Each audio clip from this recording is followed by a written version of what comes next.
Hello children, so I am Unilima ma'am and today we are going to learn about whether matter can change its state.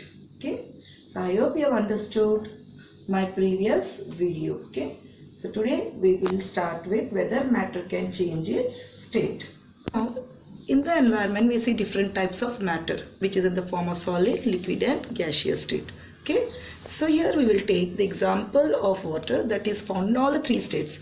So water can be seen in the solid form as ice, in the liquid form as water and in the gaseous form as vapor. And why do they exist in the liquid form, in the solid form, ice, water and gaseous state? And ice is solid state, the intermolecular forces or the distance between the atom is very less, and in the water it is little far away, whereas in vapor it is very large. And because of this, the effect of temperature and pressure may also affect a matter to change into different. Solid can change into liquid, liquid to gas, and a gas to water, and water back to ice. Okay, so let us see that the matter exists in three states of matter, that is solid, liquid and gaseous state. Now in your book there is activity given. We have to take some ice pieces in a beaker and fix a thermometer inside it, and then bring a burner and start heating a Bunsen burner, okay, and start heating this ice cubes. Now when you start heating the ice cubes, the heat is absorbed by these ice cubes. Now let us notice the particles which are present in the ice. So let us take two particles here, and the distance between the particles is denoted by the spring. This is nothing but the attraction between these two particles, and we are studying in solids the particles have very little gaps, and there is a larger force of attraction. When you are heating, the particles gain energy and they start radiating with a very high speed. Okay, they start moving, they gain energy, the kinetic energy increases, and they start radiating in its place over there. And slowly you can see the thermometer, the temperature is also rising. This rise is showing that the particles are radiating with a high speed. And when the temperature reaches at 0 degrees centigrade, okay, you will see the particles have now started radiating so much by gaining that energy that they start moving the place. Okay, and this is how the melting of the ice will start. That is, the change in the state of matter will take place. So at 0 degrees centigrade, you will see that all the ice will start slowly melting down in bulk. Okay, so the melting takes place in bulk. In bulk means all the particles which have started melting down, there are many particles at once which will start melting down. Okay, so you can see during this, when the ice is melting down into water, the temperature change is not taking place. The melting is also called as fusion. Okay, melting is also known by another word called fusion. And see that temperature during this process, the temperature remain constant. There is no increase even though we are supplying the heat continuously. Okay, so where this heat is gone, all this heat which is supplied, where the heat is gone, okay, where this heat energy is going. So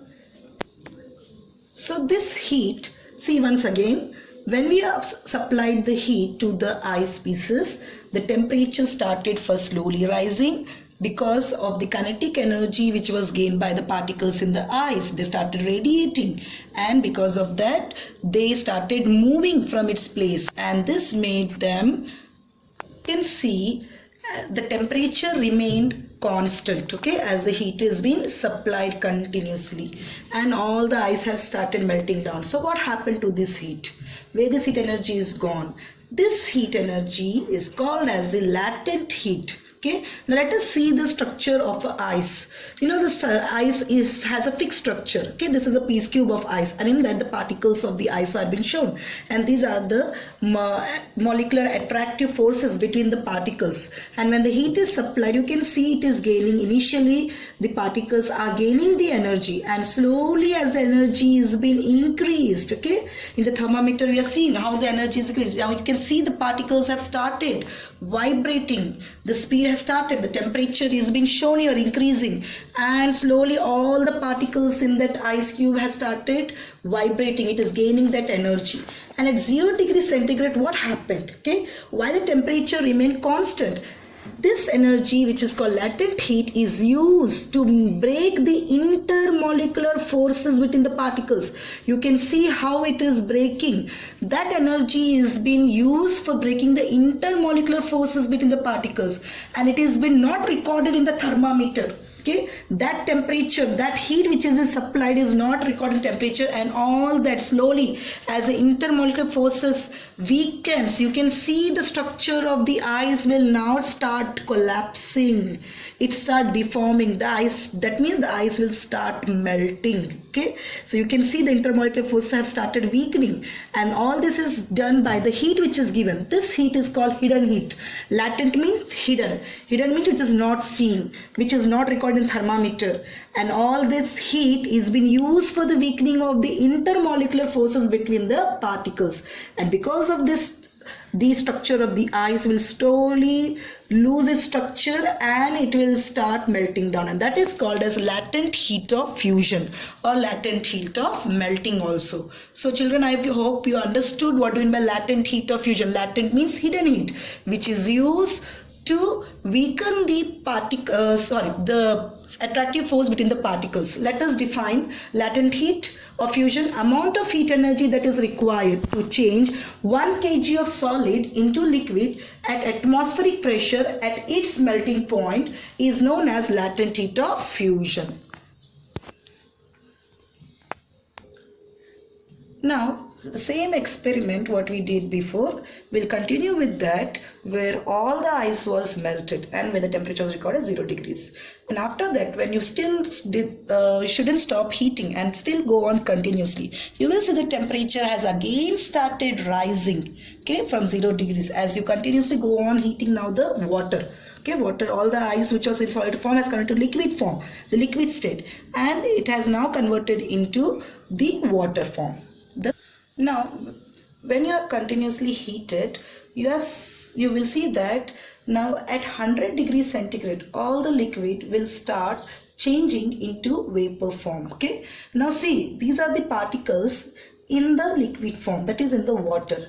Okay, so these are the intermolecular forces between the water particle. You have seen that the water particles are little far away from each other, and when you continuously started heating it with the burner, it will again gain the heat, and this heat helps to increase the kinetic energy. You will see that they start vibrating. Okay, you can see the particles have started vibrating fast by gaining that energy, and this energy has been seen in the thermometer, and as soon as the temperature rises to 100 degrees centigrade, the particles have vibrated so much at 100 degrees centigrade that after that you will see that there is no more increase in the temperature again. Okay, after 100 degrees the temperature will remain stuck at 100 degrees centigrade.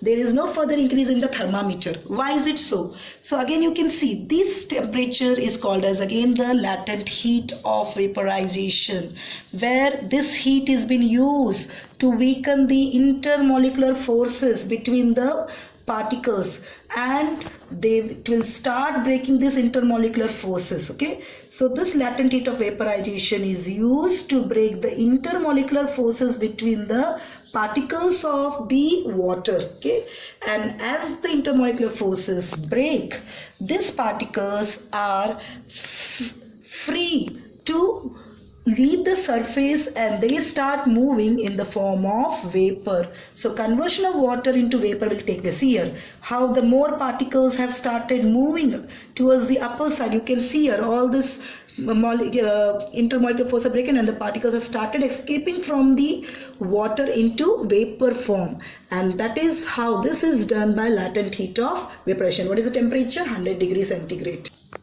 So children, I hope you understood the latent heat of fusion and latent heat of vaporization. Okay, so in my next video I will teach you about the process of sublimation, and we'll learn about the process of evaporation also.